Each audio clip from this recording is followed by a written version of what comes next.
Bhagavate Vasudevaya. Om Namo Bhagavate Vasudevaya. Narayanam Namaskritya Naram Cha Narottam Devim Saraswatim Vyasam Tato Jayanti Nashtaprayeshu Bhadreshu Nityam Bhagavate Bhagavati Uttam Shloke Bhaktir Bhavati Nashtiki. So continuing with the discussion on Srimad Bhagavatam, Canto 7, Chapter 2, Hiranyakashipu, King of the Demons, text number 24 onwards. So Hiranyakashipu is speaking to his mother, the nephews, and the wife of Hiranyaksha. Evam guner brahmyamane manasya viklapma yati tatsamyatam bhadre yalingo lingavaniva. In the same way, my gentle mother, when the mind is agitated by the movements of the modes of material nature, the living entity, although freed from all the different phases of the subtle and gross bodies, thinks that he has changed from one condition to another. So in the same way, so previously he said, because of the movements of the water, the trees on the bank of a river, when reflected on the water, seem to move. Similarly, when the eyes move because of some mental derangement, the land appears to move also. Although the land is not moving, the eyes are only moving, and when the water is moving, the tree is not moving, but it just seems to move. So similarly here he is saying, mind is agitated by the movements of the modes of material nature, but the soul thinks he has changed. But soul does not change. As stated in Srimad Bhagavatam, Yasyatma Buddhi Gunape Tri Dhatuke. A human being who identifies the body made of three elements as a self, who considers the byproducts of the body to be his kinsmen, who considers the land of his birth worshipable, and who goes to the place of pilgrimage simply to bathe rather than to meet men of transcendental knowledge there, is to be considered like a cow or an ass. So cow or an ass means it is like an animal, because animal things that the byproducts of my body are that's it. This is what I have, and I am this body, and most important thing in my life is the byproducts of this body, means my family members, who considers the land of his birth worshipable. This is it. Mera Bharat Mahan, and in Pakistan they must be saying Mera Pakistan Mahan, or whatever they say. America is great, and China, they must be saying whatever about great things about China. So this, everywhere it's going on. Because we identify ourselves with the body. Although Hiranyakashipu was a great demon, he was not as foolish as a population of the modern world. Hiranyakashipu had clear knowledge of the spirit soul and the subtle and gross bodies. But now we are so degraded that everyone, including the exalted scientists, philosophers, and other leaders, is under the worldly conception of life, which is condemned in the Shastras. Sa eva go khara. Such persons are nothing but cows and asses. Nothing but animals. And not just they believe in it, because they're the leaders, whatever they believe, common public follows. And the leaders, political leaders, that's what they do. They just want votes. So somehow or other, they just want to influence the general public to vote for them, whichever way they can. Hiranyakashipu advised his family members that although the gross body of his brother Hiranyaksha was dead, and they were aggrieved because of this, they should not lament for the great soul of Hiranyaksha, who had already attained his next destination. Atma, the spirit soul, is always unchanged. Avikalaha Puman. We are spirit souls, but when carried away by mental activities, manodharma, we suffer from so-called material conditions of life. This generally happens to non-devotees. Harava bhakta sikto mahatu. Non-devotees may possess exalted material qualities, but because they are foolish, they have no good qualifications. The designations of the conditioned soul in the material world are decorations of the tech body. The conditioned soul has no information of the spirit and its exalted existence beyond the effects of the material condition. So the materialistic people or conditioned soul. Conditioned, what is a conditioned soul? Means it has limitations because of the conditioning. And what is the conditioning? I am this body. That is the first condition. And then based on the body, I have limitations. My eyes cannot see if there is no light. If there's complete dark, I cannot see. I cannot hear sounds below or higher than certain frequency. I have limitation. Similarly, other limitations or conditions of the body. And although the soul is beyond all this, but when it comes under the material modes of nature, it becomes conditioned because it gets, the consciousness makes it think that I'm limited. I can only do up to this extent. That's it. Or I'm this body, and then my success or my working capabilities are only whatever this body can do. But the soul is beyond that. And when it is in this conditional state of life, just has no information of the spirit, and it just gets blocked. Although we are, as a soul, we are unchangeable. No, nothing can happen to the soul. And this is what Hiranyakashipu is advising, that, okay, the gross body is dead, but he's gone to his next destination. So do not lament. Esha Atma Viparyasto Hiyalingo Linga Bhav. Esha Priya Priya Yogo Yoga Karma Samsritihi Sambhavascha Vinashascha Shokascha Vividha Smrita Avivekascha Chintacha Viveka Smritarevacha. In his bewildered state, the living entity, accepting the body and mind to be the self, considers some people to be his kinsmen and others to be outsiders. Because of this misconception, he suffers. Indeed, the accumulation of such concocted material ideas is the cause of suffering and so-called happiness in the material world. The conditioned soul, thus situated, must take birth in different species and work in various types of consciousness, thus creating new bodies. This continued material life is called samsara. Birth, death, lamentation, foolishness, and anxiety are due to such material considerations. Thus, we sometimes come to a proper understanding and sometimes fall again to a wrong conception of life.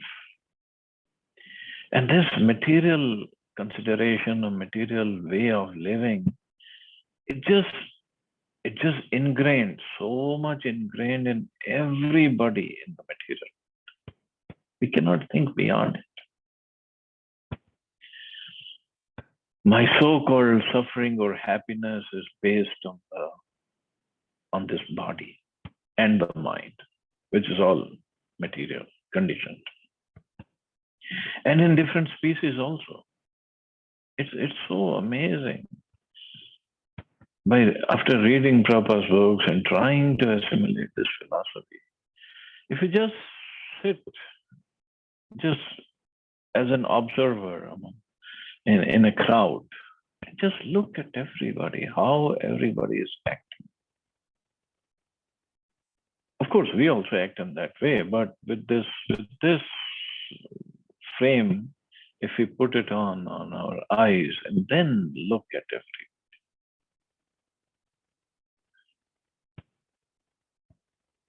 Like Prabhupada said, they're just flapping dead bodies, just moving around and doing their business, so-called business, and everybody thinks my business is the most important. It's all Maya. And even look at the animals also.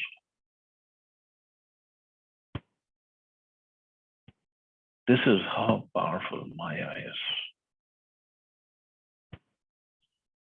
And here Hiranyakashipu is telling, birth, death, lamentation, foolishness, and anxiety are due to such material considerations. And it's a wrong conception of life. And he himself will act the same way later on. Atrapi udaharantam harintam itihasam puratanam yamasya preta bandhunam samvadam tam nibodhata. In this regard, an example is given from an old history. This involves a discourse between Yamaraj and the friends of a dead person. Please hear it attentively. Now, can you believe Hiranyakashipu is speaking to his relatives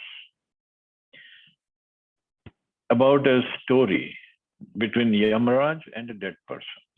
And this has already been quoted between, the Hiranyakashipu's dialogue is quoted by Narad Muni, between Narad Muni and Yudhishthira Maharaj. And Narad Muni and Yudhishthira Maharaj conversation is quoted by Shukdev Goswami in the discussion with Parikshit Maharaj. And this whole thing is quoted by Sutta Goswami and Shonag Rishi. There's like story between the story, between the story, between the story, between the story.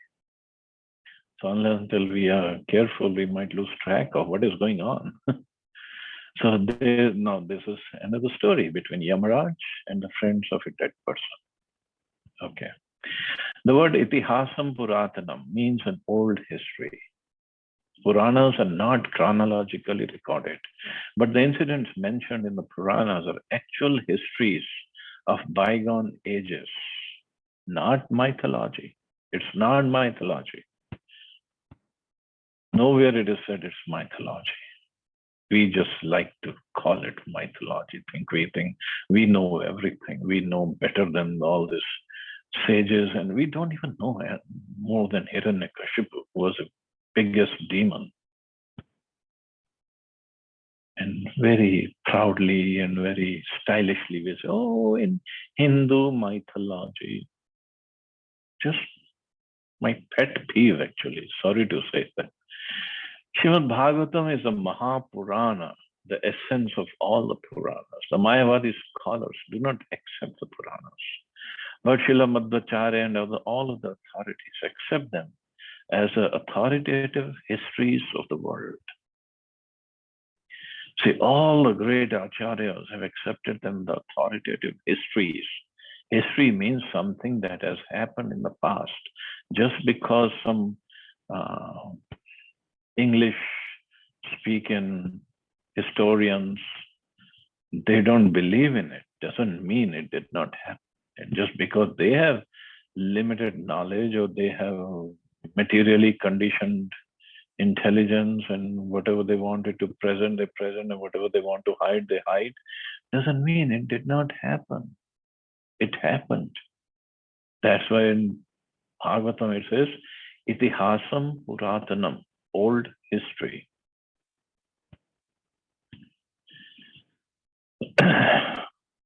And to make it more interesting, Ved Vyasji has written a Puran which is called Bhavishya Puran. Puran means old stories. So Bhavishya, in future, this is going to happen. He called it Bhavishya Puran. And he saw it all happening 5,000 years ago and he just penned it down.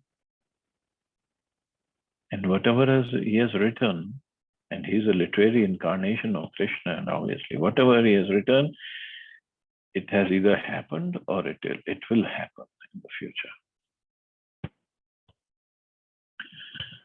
Ushi Nareshwa Bhudraja Suyagya iti Vishrutah Sapatner Nihato Yudhe Gyatyastam Upasata.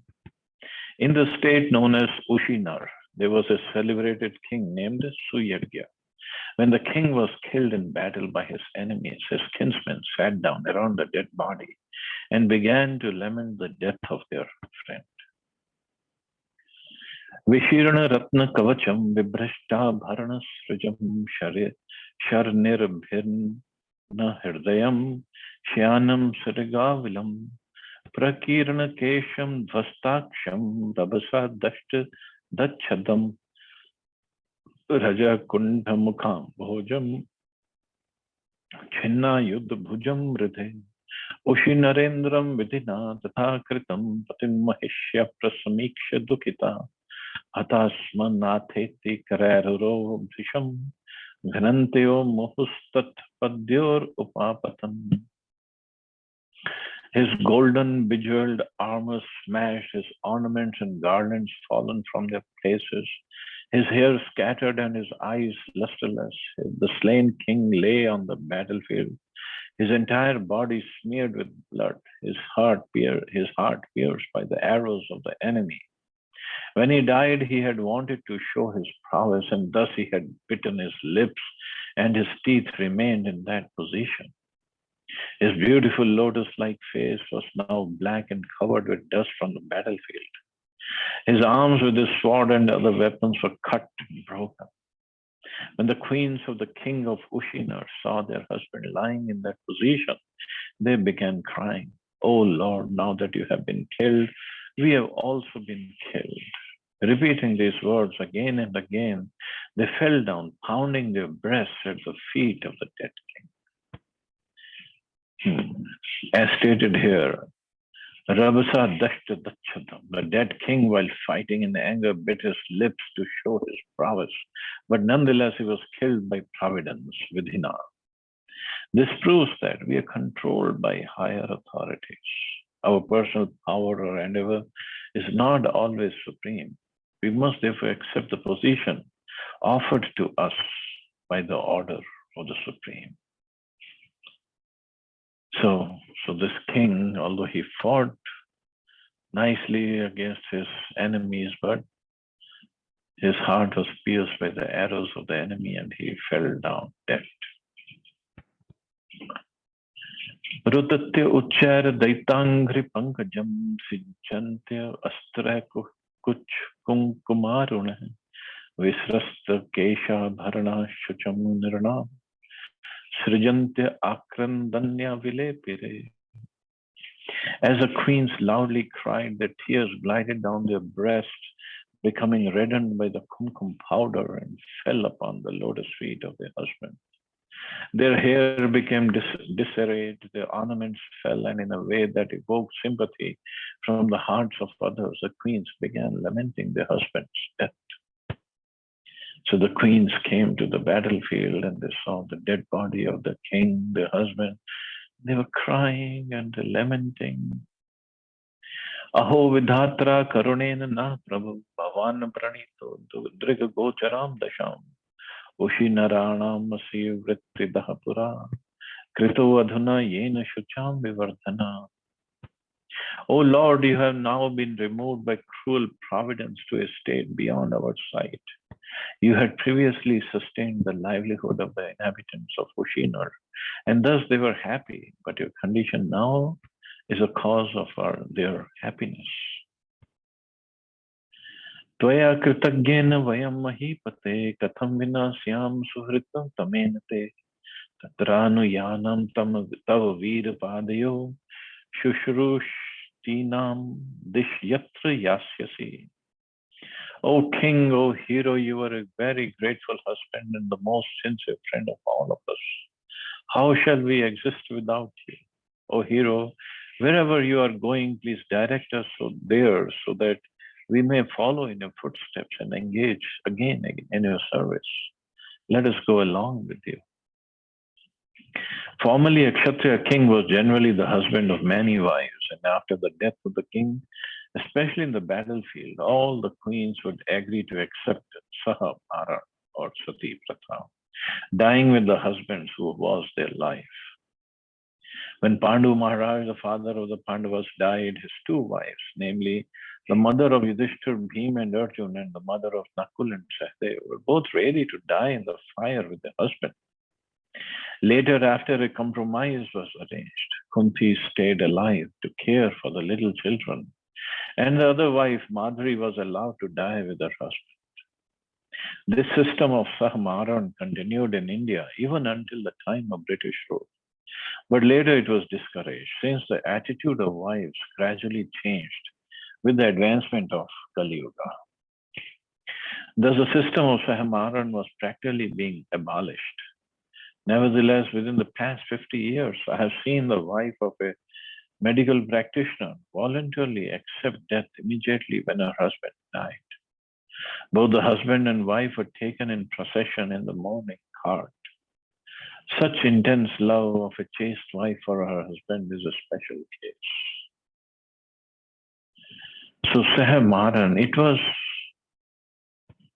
a voluntary act on behalf of wife. The British abolished it because, as Prabhupada, the wives gradually changed with the advancement of Kali Yuga, and their attitude changed, but the villagers or the people, they would think the Sati Pratha has to be done. No more volunteers, so sometimes what happened, I have read that they would make the wife drunk and then throw her in the funeral pyre along with her husband. But that was not mentioned in the scriptures. Never, nowhere.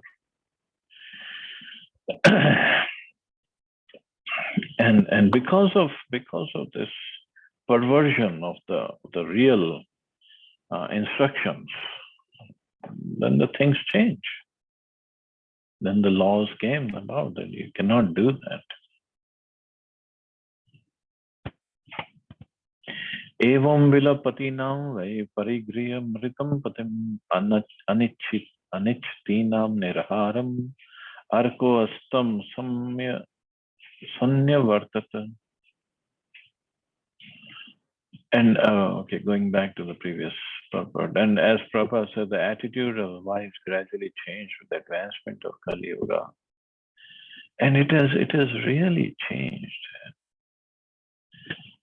Now we see many times, husband has died, and if the wife is alone, then little later she will just find either a boyfriend or get married again. Of course, I'm not against the widows getting married. But the system has really changed. Really, really changed. I actually met an American devotee, Mataji, and in the evening in Mayapur, I won't take the name, and I was at Govinda's and having some dinner, prasadam, and some few devotees were sitting, and I knew some of them, so I just went to talk to them at the table, and they said, "Oh, you meet her, okay, Mataji. Her husband passed away today, and we're just coming back from the cremation." And I was thinking, coming back from the cremation and right in the state in the restaurant. But anyway, maybe that's just me. Text 35. Evam vilapitinam ve parigriya mritam patim anichatinam nirharam markvasta sanyavartatam. The time was appropriate for the body to be burned, but the queens, not allowing it to be taken away, continued lamenting for the dead body, which they kept on their laps. In the meantime, the sun completed its movements for setting in the west. According to the Vedic system, if a person dies during the daytime, it is customary for his funeral ceremony to be performed before the sun sets, regardless of whether he is burned or buried. And if he dies at night, the funeral must be completed before the next sunrise. Apparently, the queens continued lamenting for the dead body, the lump of matter, and would not allow it to be taken away for burning.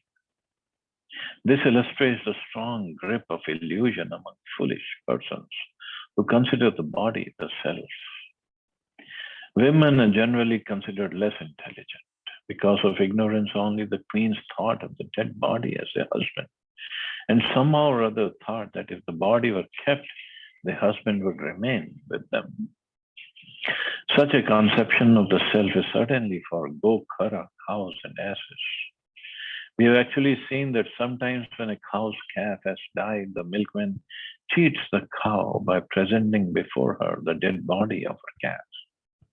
Thus, a cow who would not otherwise allow milking licks the dead body of the calf and allows herself to be milked. This substantiates a description of the Shastra that a foolish man in the bodily concept of life is like a cow. Not only do foolish men and women consider the body the self, but we have seen that the dead body of a so-called yogi was kept for days by his disciples who thought that the Guru was in Samadhi. When decomposition began and a bad smell unfortunately began to overwhelm the yogic power, the disciples allowed the dead body of the so-called yogi to be burnt. Thus, the bodily concept of life is extremely strong among foolish persons who are compared to cows and asses. Nowadays, great scientists are trying to freeze dead bodies so that in the future those frozen bodies may again be brought to life. This incident narrated by Hiranyakashipu from history must have taken place millions of years ago, because Hiranyakashipu lived millions of years ago and was even then quoting from history. Thus, the incident occurred before Hiranyakashipu's lifetime, but the same ignorance in the bodily concept of life is still prevalent. Not only among laymen, but even among scientists who think they will be able to revive frozen corpses. Apparently, the queens did not want to deliver the dead body for burning because they were afraid of dying with the dead body of their husband. So much of bodily concept of life, and it has been there since the beginning of the creation. It's not that they were cavemen and only 10,000 years ago and we all came from that. No.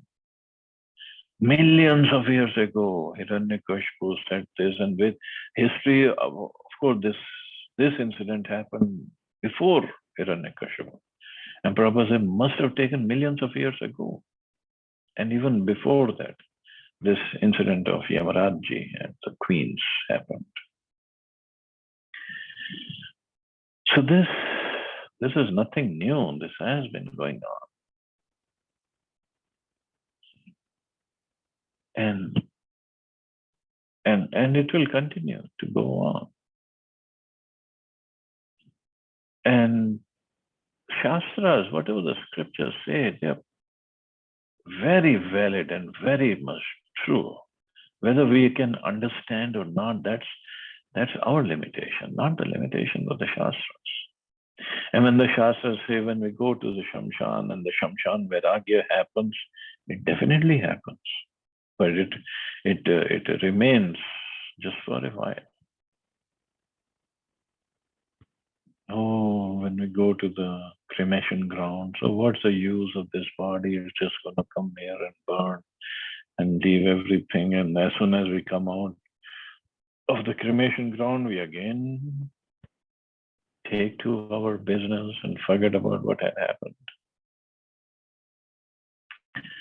We don't want to learn. We don't want to learn. Even this Corona time, so recently in India, so many people have died. So many. Yeah, we watch TV or we watch on the internet some news, and We cry for a while. We put all the blame on the government, whichever government we want to blame. And then we just get back to our lives. No change at all. I'm not saying that the life does not have to go on. Life has to go on. But some change has to happen in our lives. That we start thinking, what is next for me? We start working on the spiritual aspect of our lives.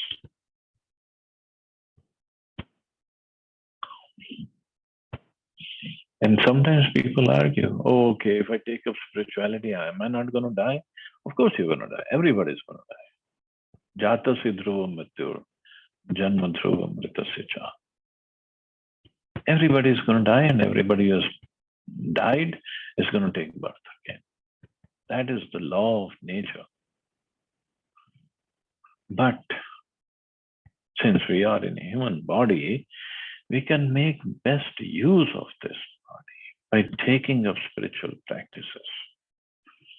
And whatever bhakti we perform, that does not die, never dies. And it remains with us, no matter which body we get into. And we carry on. And actually today I was listening to somebody, and he was saying that Babaji was saying that suppose we die, we do 3% of our bhakti, and we leave our bodies. So next body, we get some interest also, because this is like an investment. And Krishna returns it with an interest. And the example that he gave of Bharat Maharaj. He said Bharat Maharaj performed his bhakti, and then he got the body of the deer. Fine. In the body of the deer, he performed his bhakti again. He continued, carried on, going to the ashrams and this and that. And then he took form, he took the birth as Jad Bharat. But in the body of Jad Bharat, he never went to school. He never learned anything. He didn't even want to learn Gayatri Mantra. His father tried to teach him. He was already self-realized soul when he was born as Jad Bharat. So means he got, whatever he did, he got some interest on top of it. From deer to Jad Bharat, straight to self-realized soul as Jad Bharat. So that was interesting. Interesting way of explaining. But anyway, so yes, we all are going to die. Everybody. We are going to leave our bodies. And it is sad, no doubt. But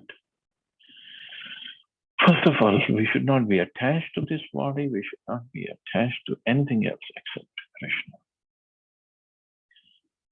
We have to come to that level.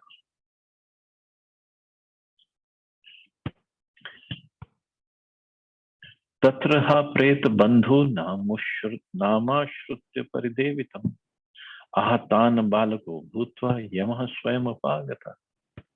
While the queens were lamenting for the dead body of the king, the loud cries were heard even from the abode of Yamaraj. Assuming the body of a boy, Yamaraj personally approached the relatives of the dead body and advised them as follows. So Yamaraj had to come as a little boy to give some instructions, because the queens were not ready to give up the dead body of the king.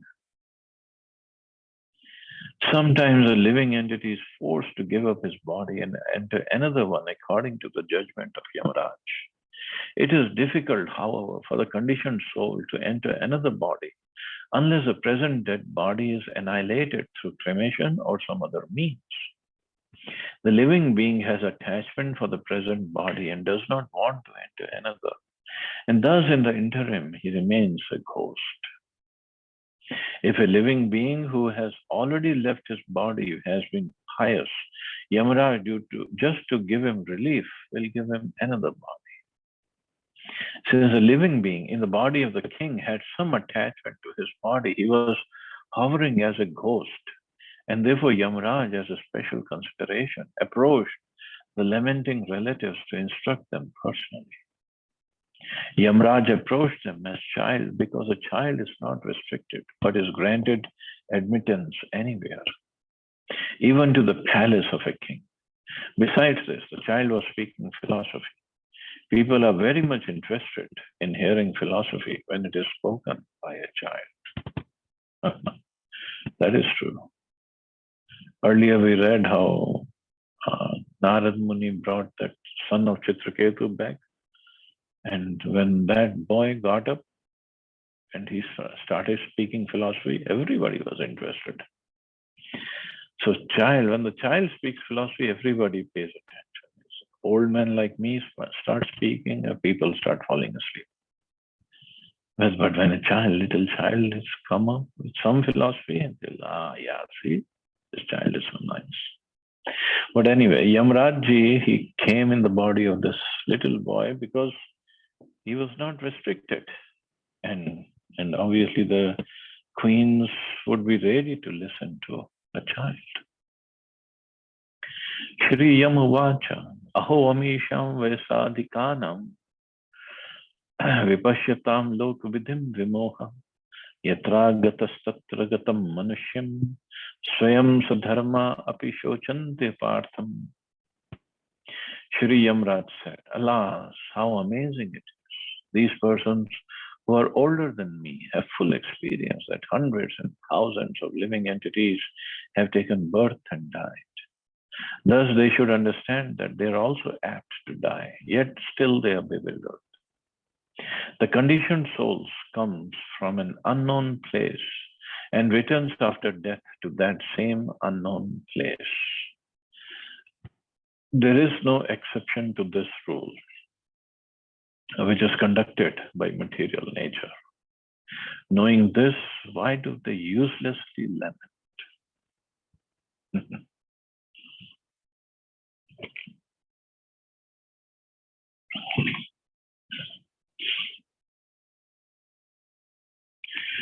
The Lord says in Bhagavad Gita, Avyaktadini bhutani vyaktamadhyani bharata.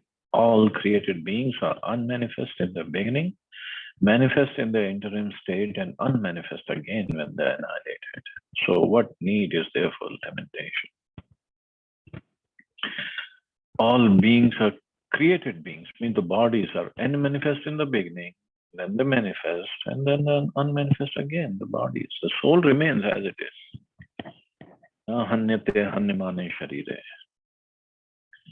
Accepting that there are two classes of philosophers, one believing in the existence of the soul and the other not believing in its existence. There is no cause for lamentation in either case. Non-believers in the existence of the soul are called atheists by followers of Vedic wisdom.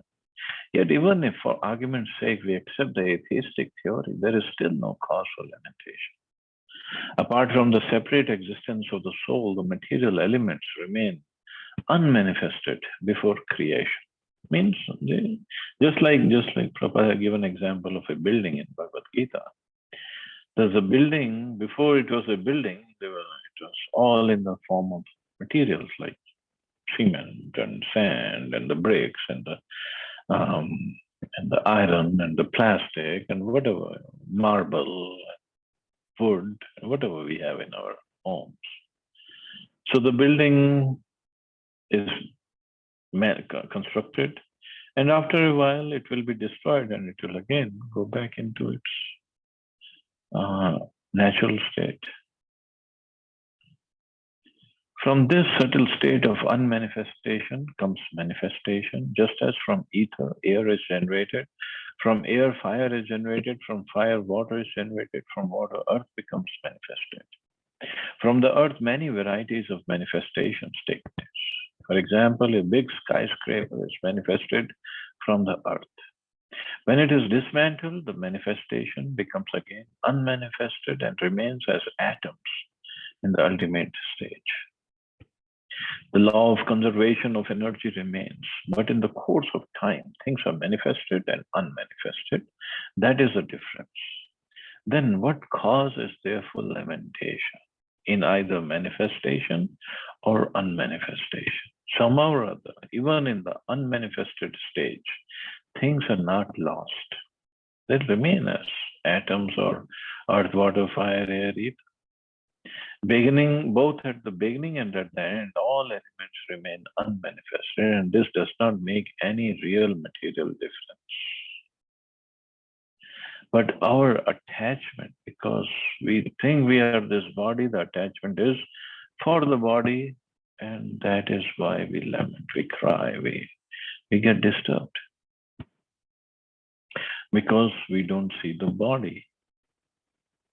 If we accept the Vedic conclusion as stated in Bhagavad Gita, Antvantime Deha, that these material bodies are perishable in due course of time, Nityasya Sharira, but that the soul is eternal, then we must remember always that the body is like a dress. Therefore, why lament the changing of a dress? Material body has no factual existence in relation to the eternal soul. It is something like a dream. In a dream, we may think of flying in the sky or sitting on a chariot as a king. But when we wake up, we can see that we are neither in the sky nor seated on the chariot. The Vedic wisdom encourages self-realization on the basis of the non-existence of the material body. Therefore, in either case, whether one believes in the existence of the soul or one does not believe in the existence of the soul, there is no cause for lamentation for loss of the body. See, scriptures are very hard, very tough. Because scriptures, Shastra and Shastra and Shishya, actually they all come from Shas Dhatu. Shas Dhatu means to rule, to correct. And the scriptures are there for that purpose only, to cut our attachment. And Sadhu uses this language of the Shastras to cut our attachment. In the Mahabharata, it is said, Adarshanaad ihayataha punascha darshanam gataha. This statement should support the theory of the atheistic scientists that the child in the womb of the mother has no life, but it is simply a lump of matter. To follow this theory, if the lump of matter is aborted by a surgical operation, no life is killed. The body of a child is like a tumor, and if a tumor is operated upon and thrown away, no sin is involved. The same argument could be put forward in regard to the king and his queens. The body of the king was manifested from an unmanifested source, and again it became unmanifested from manifestation. Since the manifestation exists only in the middle between 2 points of unmanifestation, why should one cry for the body manifested in the interim? Means it's temporary. Yeah, it was there. And even in that temporary stage of manifestation or appearance of as a body, the body has still changed from babyhood to boy to adult to youth to adult to old. The body has still changed, even in the temporary stage. But our attachment is so great that we just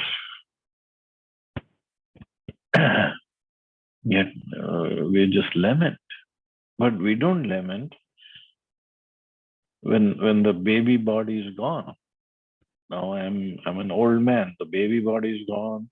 The boy body is gone. The youth body is gone. Adult body is gone. But nobody is lamenting for that. Of course, I might lament, oh, I wish I was forever young. But nobody keeps on lamenting, oh, my baby body is gone or my youth body is gone. So similarly, this body will be gone also one of these days. Why lament unnecessarily?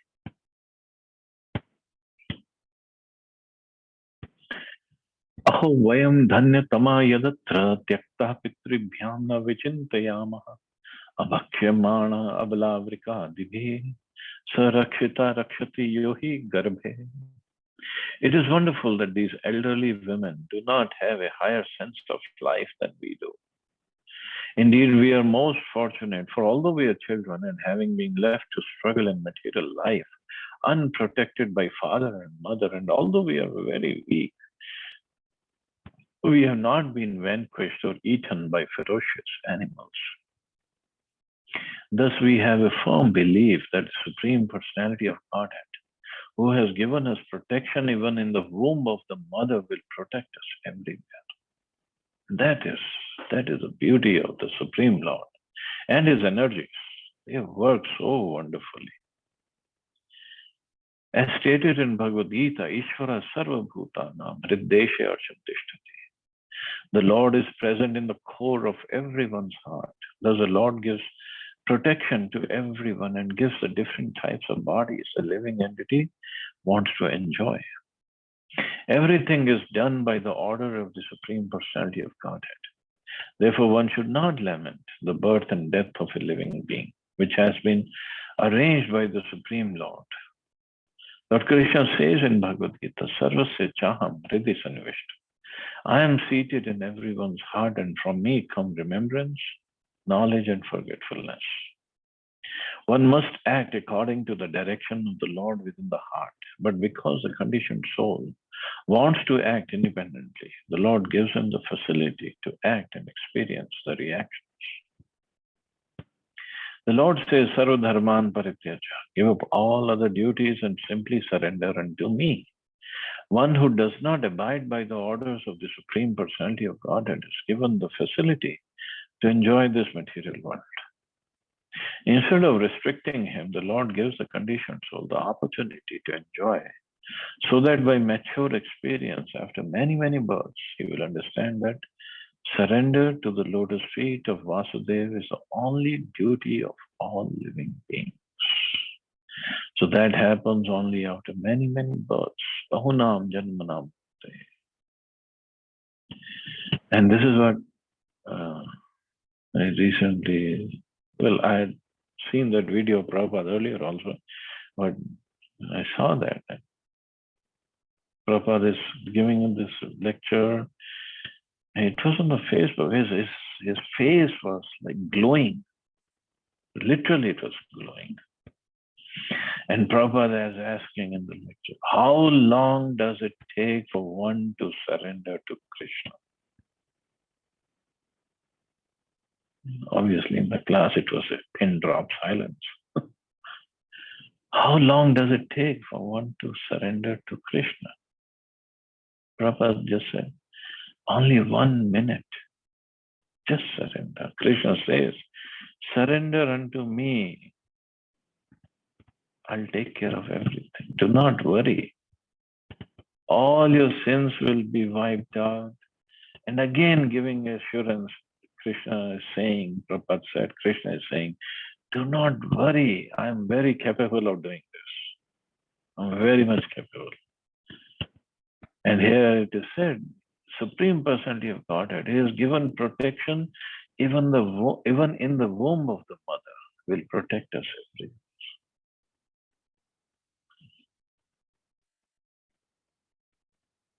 But that surrender, that faith has to be there.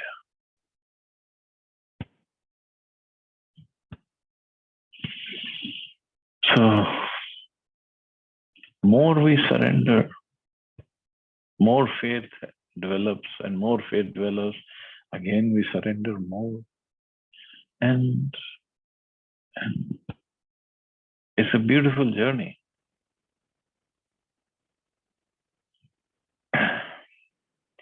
So anyway, I'll stop here. See anybody has any questions or comments.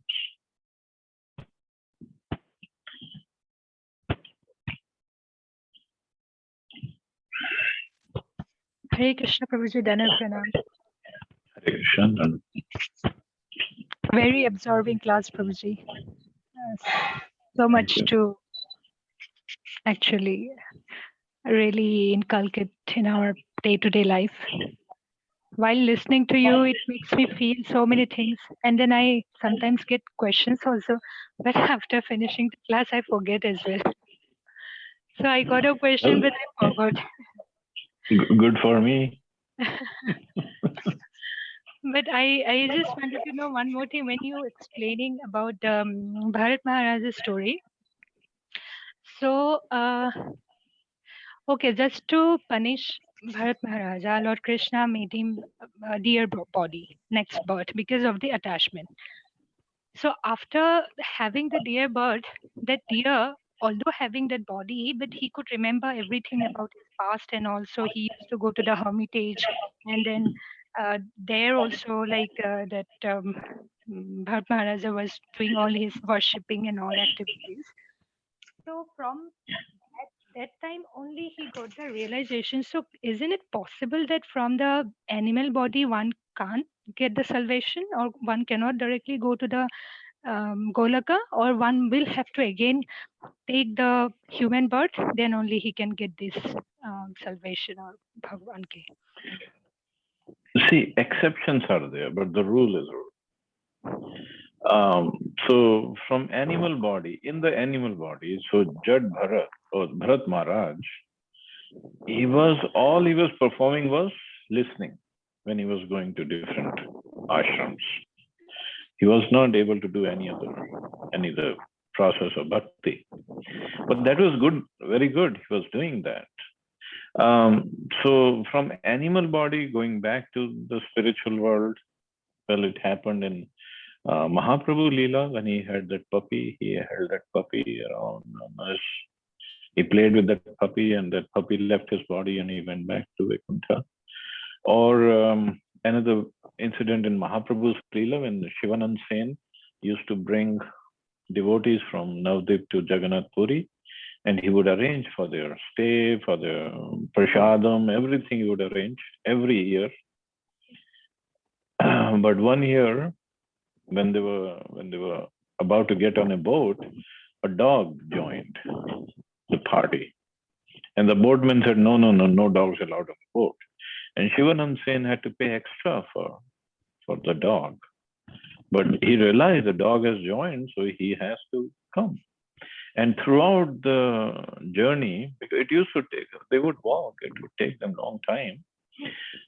He would take care of the dog very nicely. But at one point, he got late in paying the toll, and the devotees went further. And devotees, when they went further, they just got busy in themselves and forgot about the dog. And the dog left the party. And Shivanand Sen came, and then he was looking for the dog. He could not find. He was very much sad that how come the one soul had come and we could not even take care of him. But when they all reached Jagannath Puri, they saw the dog was sitting at the lotus feet of Chaitanya Mahaprabhu, and Mahaprabhu was by his own lotus hands, he was feeding that dog some prasad. So obviously the dog must have also gone back after he left his body. But these are exceptional cases. Jai, very bold. So, okay, exceptionals are always there. Yeah, understood.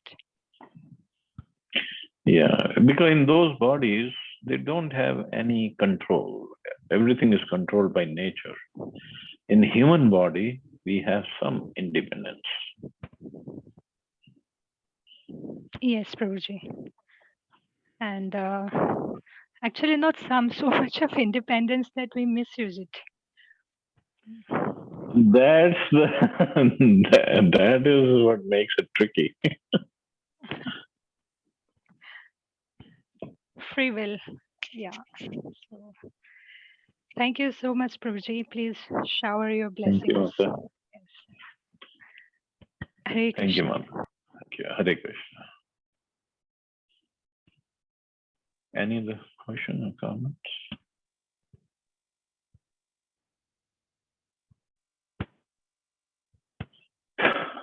Okay, so we'll stop here. You all have a safe and wonderful day. Hare Krishna. Jai Shri Ram. Hare Krishna. Hare Krishna, Prabhuji. Hare Krishna.